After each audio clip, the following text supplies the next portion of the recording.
السلام علیکم۔ مومن مومن کے لیے دیوار میں لگی ایک اینٹ کی مانند ہوتا ہے جو ایک دوسرے کی طاقت بننے کا باعث بنتے ہیں۔ ناظرین، دنیا بھر میں ایک بیماری پھیلی اور اس بیماری کے بعد جو سب سے زیادہ مسلمانوں کو نقصان پہنچا وہ بھارت میں پہنچا، کیونکہ بھارت میں لوگوں نے جو ہے انہوں نے ایک تماشا کھڑا کر لیا کہ یہ بیماری بھارت میں مسلمانوں کی وجہ سے آئی ہے اور بھارت میں ہی مسلمانوں کی وجہ سے بیماری پھیلی، جس کے بعد لوگوں نے ان کی مسلمانوں کے ساتھ لین دین ختم کر دیا۔ لوگوں نے مسلمانوں کے گھروں پر حملے کرنا شروع کر دیے، لوگوں نے مسلمانوں کو ٹارچر کرنا شروع کر دیا، اور نوبت یہاں تک آ گئی کہ بھارتی وزیر اعظم کو ایک ٹویٹ کر کے اپنی عوام کو سمجھانا پڑا کہ تھوڑا گزارا کرو۔ ان کا ٹویٹ کیا تھا وہ بھی میں آپ کو بتاتا ہوں۔ اور بھارت میں ہونے والے مسلمانوں پر مظالم کے بعد کویت کے ایک بہت ہی معروف صحافی ہیں، انہوں نے ٹویٹ کرتے ہوئے کیا کہا ہے، اور جو دوسرے ممالک میں بھارتی رہ رہے ہیں، اسپیشلی وہ بھارتی جو مسلمان نہیں ہیں، وہ بھارتی مسلمانوں کے بارے میں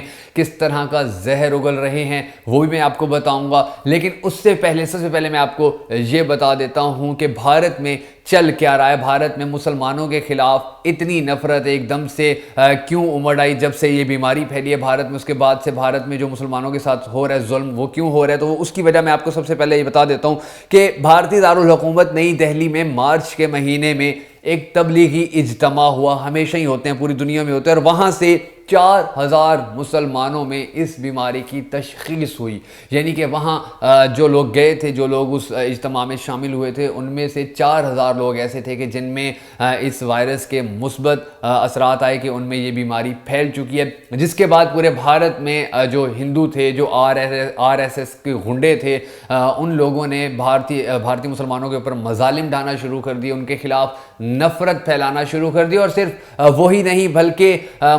دیگر مختلف ممالک کے اندر، خصوصاً عرب ممالک کے اندر جو بھارتی ہندو رہتے ہیں، انہوں نے وہاں سے بھی اپنے ٹویٹر اکاؤنٹس، فیس بک کے ذریعے، یوٹیوب کے ذریعے اور دوسرے جتنے بھی سوشل میڈیا ہے اس کے ذریعے بھارتی مسلمانوں کے خلاف یہ کہنا شروع کر دیا کہ یہ لوگ واجب القتل ہیں، کیونکہ ان کی وجہ سے بھارت میں اتنی بڑی بیماری آئی ہے، ان لوگوں کی وجہ سے بھارتی ہندوؤں کو مسائل کا سامنا کرنا پڑ رہا ہے، ان لوگوں کی وجہ سے بھارت کی جو معیشت ہے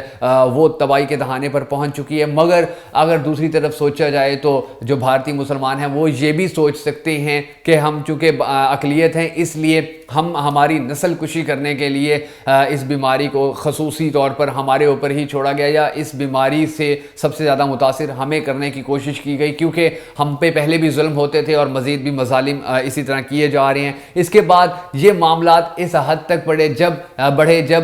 بھارتی مسلمانوں کے گھروں کے اوپر آر ایس ایس کے غنڈوں نے حملے شروع کر دیے، تو اس کے بعد وزیر اعظم مودی جو ہیں انہوں نے ایک ٹویٹ کی، اور ٹویٹ کرتے ہوئے ان کا کیا کہنا تھا وہ بھی میں آپ کو سنا دیتا ہوں۔ انہوں نے ٹویٹ کرتے ہوئے کہا کہ جتنے بھی لوگ ہیں بھارت میں، جتنی بھی عوام ہے، جتنے بھی اس مرض کا شکار ہو چکے ہیں، وہ سب یہ جان لیں کہ یہ بیماری بغیر نسل، بغیر مذہب، بغیر رنگ، بغیر فرقہ اور بغیر سرحد دیکھے آپ پر حملہ آور ہوتی ہے، تو اس میں کسی کا کوئی قصور نہیں ہے۔ یعنی کہ حالات اتنے خراب ہو گئے تھے کہ ان کو حالات کنٹرول کرنے کے لیے یہ ٹویٹ کرنی پڑی، اور اچھی بات ہے کہ انہوں نے بھارتی مسلمانوں کے لیے اس طرح کے الفاظ استعمال کیے، یا ان کو سیو کرنے کے لیے اس طرح کے الفاظ استعمال کیے، مگر ان کی جو پہلے والی پالیسیاں ہیں ان سے بھارتی مسلمانوں کو ہمیشہ ہی نقصان پہنچتا رہا ہے۔ اور OIC نے بھی بھارتی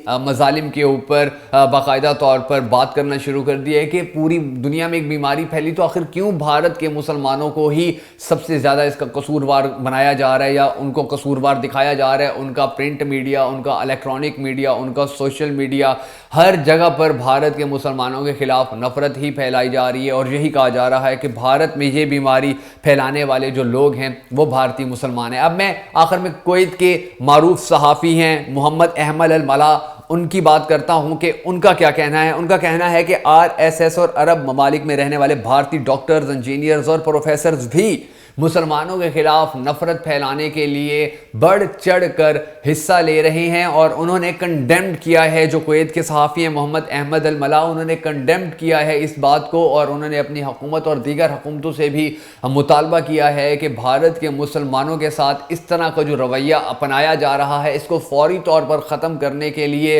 یونائٹڈ نیشنز جو ہے اپنا کردار ادا کرے، اقوام متحدہ اپنا کردار ادا کرے، تاکہ یہ جو مسلمان ہیں جن پر پہلے ہی بھارت میں اتنے مظالم کیے جاتے رہے ان پر مزید مظالم نہ ڈھائے جائیں. ایک تو وہ اقلیت ہیں, ایک تو ان کی مسجدیں جلائی جاتی ہیں, ان کے گھر جلائے جاتے ہیں, یہ عام روٹین کی بات ہے. ان کی بچیوں کے ساتھ زیادتی کی جاتی ہے, یہ بھی عام روٹین کی بات ہے. لیکن اس کے ساتھ ساتھ جیسے ہی یہ بیماری وہاں پر پھیلی ہے تو ان سے لوگوں نے سامان لینا, ان سے خریداری کرنا تک چھوڑ دیا ہے, ان کے گھروں میں آنا چھوڑ دیا ہے. بلکہ